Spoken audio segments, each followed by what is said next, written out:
Vamos a la historia, al argumento. ¿Cómo surge? Y si quiere poner como ejemplo cortometraje Rellano, ¿cómo nace Bueno, ese- yo creo que los argumentos surgen por razones absolutamente eh, incontrolables.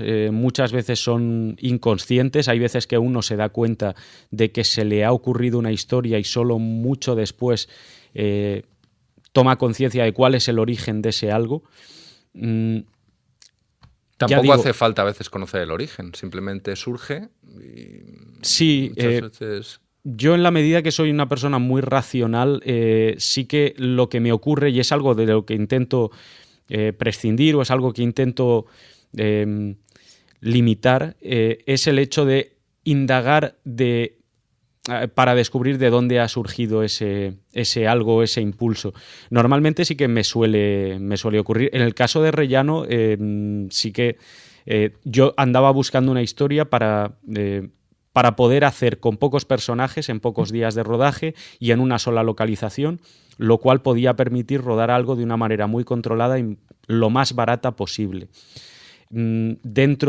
Con esa premisa y partiendo de que quería trabajar con dos actores concretos, a quienes en la medida que, como eran de una edad muy parecida, quería que fueran pareja, que fueran matrimonio, digamos que se me ocurrió tirar de un acontecimiento, vamos, más que un acontecimiento, un recuerdo infantil, como es el hecho de que mi madre a mí me sacaba al rellano como castigo, como una forma de castigo que en esa época no se veía como algo en absoluto demasiado duro o demasiado cruel. Era un castigo urbano, digamos, bastante convencional, que a mí como niño desde luego no me traumatizó, pero que era consciente de que yo nunca repetiría en la época actual con mis hijos si los tuviera, porque consideraba que seguramente era algo que los ponía en peligro por la conciencia del peligro que tenemos actualmente y luego porque además hoy somos más conscientes del qué dirán, porque la relación con los vecinos es una relación más distante. Me pareció que eso era un buen argumento, daba para un buen punto de partida y tiré adelante. Me está haciendo sentirme mal porque en mi caso sí que he tenido que sacar alguna vez a mis hijas al rellano. Pues me produce incluso una cierta satisfacción comprobar, por una parte, que Funciona, ¿eh? Funciona. bueno, los niños normalmente se calman cuando los sacan al rellano. Yo lo sé solamente por experiencia personal, porque en mis propias carnes yo recuerdo que cuando te encontrabas en el rellano no era una cosa particularmente terrorífica, pero era incómoda, porque en el rellano hacía más frío, porque se apagaba la luz Cada cierto cada vez tiempo. que el Además temporizador. hacía luz, hacía ruido, el temporizador Sí, hacía un ruido... y había veces que incluso según dónde estuviera situado, a lo mejor a uno no le daba la altura como para alcanzar el interruptor. Quiero decir que era algo que, desde luego, eso en el corto no está aprovechado, pero cinematográficamente, por ejemplo, si el punto de vista hubiera estado con el niño, daba digamos, daba juego dramático. Yo, sobre todo, me interesaba partir de eso como punto de partida. El hecho de que actualmente se saque o no a los niños, yo creo que es algo que sociológicamente y desde el punto de vista de la psicología de nuestra sociedad, es algo que tiene bastante enjundia y que tiene una enjundia bastante más compleja de lo que parece. El rellano tiene algo de caos.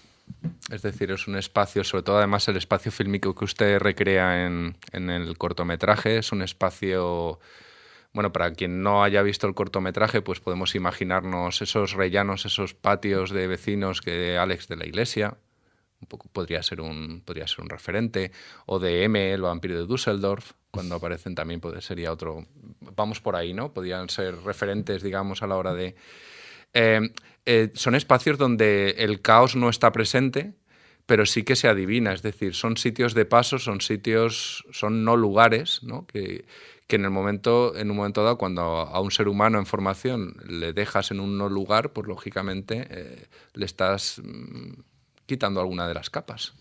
Sí, bueno, es un espacio común y Actualmente yo creo que somos muy, me refiero en general las generaciones, por lo menos las generaciones de las que estamos hablando, nosotros nos movemos en torno a los 40 años, digamos que tenemos un gran apego, hemos desarrollado un gran apego hacia nuestros domicilios. ¿Nosotros quiere decir usted y yo? Sí, ¿o quiere... me estoy refiriendo exactamente a usted y a mí. Decía que creo que hemos desarrollado un gran apego hacia nuestras casas en general, hacia nuestras posesiones, hacia el ámbito doméstico, en el sentido de que nos gusta sentirnos a gusto en aquello que controlamos. Entonces, eso lo cuidamos e intentamos que, digamos, ese espacio se amolde exactamente a nuestros deseos. El rellano ya es una exterioridad que todavía no es la casa, no es, digamos, la vía pública, pero es un espacio entre lo privado y lo público. Es algo que linda y que al mismo tiempo no es totalmente controlable, pero que sí que tenemos una cierta tendencia a, digamos, tratar como una extensión y por lo tanto como algo susceptible de ampliación o de, digamos, adquisición por nuestra parte. Quiero decir que tendemos a expandirnos hacia el rellano y por eso, por ejemplo, ponemos felpudos en los cuales pone bienvenido a la República Independiente de mi casa y cosas parecidas. Porque, bueno, queremos anunciar que esa casa es nuestra y que ese espacio es, pues, eso está personalizado.